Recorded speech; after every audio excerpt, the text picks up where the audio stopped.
Series শুরু হয়ে গেছে নিউ ইয়র্কে এবং আমরা হল লিস্টও শেয়ার করেছি। আমেরিকার প্রায় 22টা শহরে আপনার সিনেমা রিলিজ হচ্ছে। 20 তারিখে আপনার অস্ট্রেলিয়াতে হচ্ছে এবং একে একে কানাডাতে হবে, একে একে অন্যান্য দেশগুলোতেও, ইউকে, গালফের যতগুলো দেশ আছে সব জায়গায় আমরা আশা করছি তাণ্ডব পৌঁছে দিতে পারব। এটাই তো আমাদের কাজ আসলে।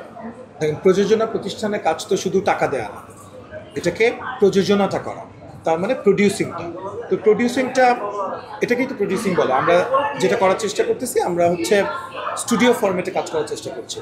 তো স্টুডিও ফরম্যাটে আপনি যদি কাজ করেন তখন তো ইউনিভার্সগুলো ক্রিয়েট করা আমাদের দায়িত্ব।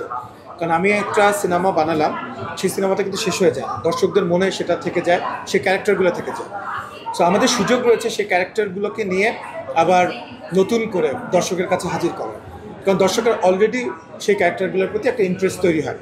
আপনি হলিউডেও দেখেছেন, বলিউডেও দেখেছেন, সারা পৃথিবীতেই দেখা যায় এভাবে ইউনিভার্স তৈরি করা।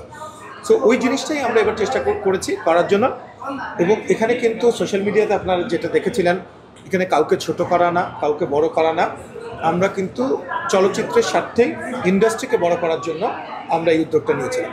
আপনি যেটা বললেন যে শাকিব খান এবং যে আফরান নিশোর কথা বললেন, আমরা দেখেছি যে একটা বাকযুদ্ধ সোশ্যাল মিডিয়াতে, যদিও সোশ্যাল মিডিয়ার কথা আমি তেমন একটা অ্যাডজাস্ট করি না।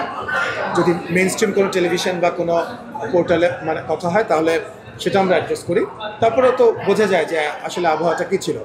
এবং আপনারা দেখেছেন যে আমাদের যে ছবিটাই তো আসলে প্রমাণ করে দেয়, শাকিব খান, আফরান নিশো, রেদওয়ান রানী, জাভেদ সুলতান পিয়াস, আমি। তো আমরা ওই ছবিটাই কিন্তু সব কিছু বলে দেয় যে, তো আমার তো মনে হয় না এখন আর কোনো সমস্যা আছে। আর আমি শাকিব খানকে আমি স্পেশালি একটা ধন্যবাদ জানাবো। উনি যে ইন্ডাস্ট্রিতে একটা বড় জায়গা করে নিয়েছেন, এজন্যই উনি করতে পেরেছেন, কারণ উনি যে এত উদার মানসিকতা নিয়ে আপনাকে এই সমস্যাটার সমাধান এত সুন্দরভাবে করলেন। তো এই জন্য উনি একটা স্পেশাল থ্যাঙ্কস তো দেওয়া উচিত ওনাকে। সো শাকিব ভাইকে স্পেশাল থ্যাঙ্কস। এবং আমরা মনে করি, আর যারা করেছে, আজকে দেখেন আফরান নিশোর যে ক্যামিওটা করলো এবং সিয়াম যে ক্যামিওটা করলো, আপনি দেখবেন বলা হয় যে এটা শাকিব খানের সিনেমা, এটা নিশোর সিনেমা, এটা ওর সিনেমা। সো ওইখানে কিন্তু অন্য একটা বড় ক্যারেক্টার ঢুকতেও চায় না।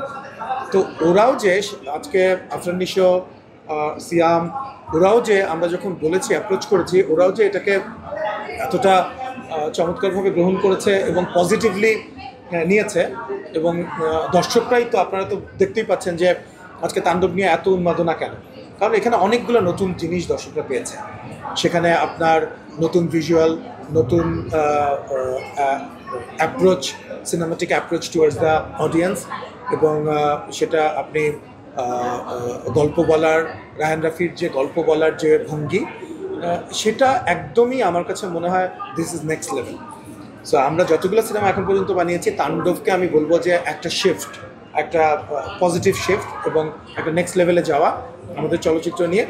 এটাই আমরা বারবার করার চেষ্টা করছি। পরবর্তীতে আরও কী করলে, আরও কীভাবে সুন্দরভাবে দর্শকের কাছে উপস্থাপন করলে দর্শকরা পছন্দ করবে, সো আমরা প্রযোজনা প্রতিষ্ঠান হিসেবে এটাই কিন্তু আমাদের দায়িত্ব। ওয়ালটন আবারও মিলিনিয়ার অফারে ওয়ালটন ফ্রিজ কিনে আপনিও হয়ে যেতে পারেন মিলিয়নিয়ার।